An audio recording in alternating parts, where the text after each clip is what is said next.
afternoon, Mr. Secretary. I'm Sergeant First Class Herndon with the 311 Theater Signal Command and 8th Army staff. Sir, I know that over the past few months, the Uniformed Services Former Spouses Protection Act has been brought to your attention, and you have heard some of the horrific stories related to it.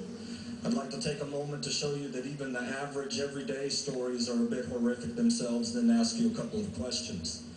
I was married to my spouse for 14 years.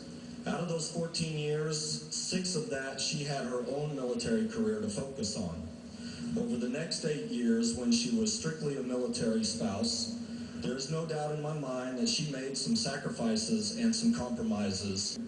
However, if I retire next year and I live the average lifespan of an American male, I will pay her for 2.5 times the number of years that we were married, 36 years, a total of just shy of $580,000. Now, sir, if you calculate that for every hour of every day of the 14 years we were married, I am reimbursing her at nearly $5 an hour.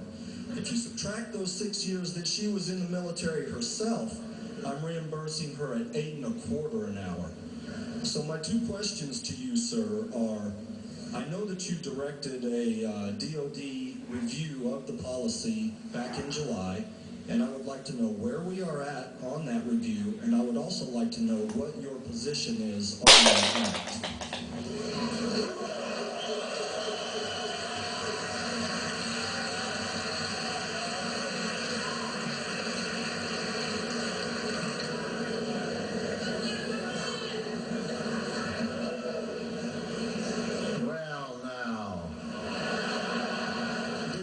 Sir?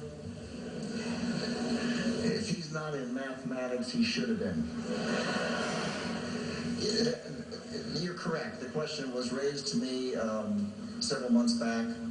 I got myself informed about it. I asked Dr. Chu to put together a group of people to begin thinking about what has changed since that legislation was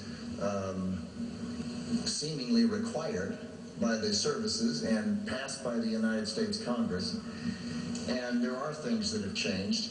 I've asked him to also begin talking to members of Congress. And the response we've gotten thus far is that at the moment, they do not want to open that issue up. So what we're doing is we've gone back to the drawing boards to see how we can marshal the information and the data in a way that we can conceivably go to the Congress with some ideas about how they might change the law in ways that would ease their concerns about reopening that issue. And I've not forgotten it.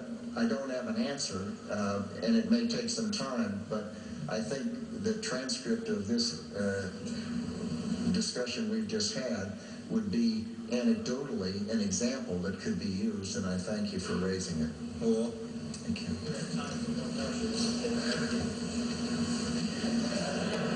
you.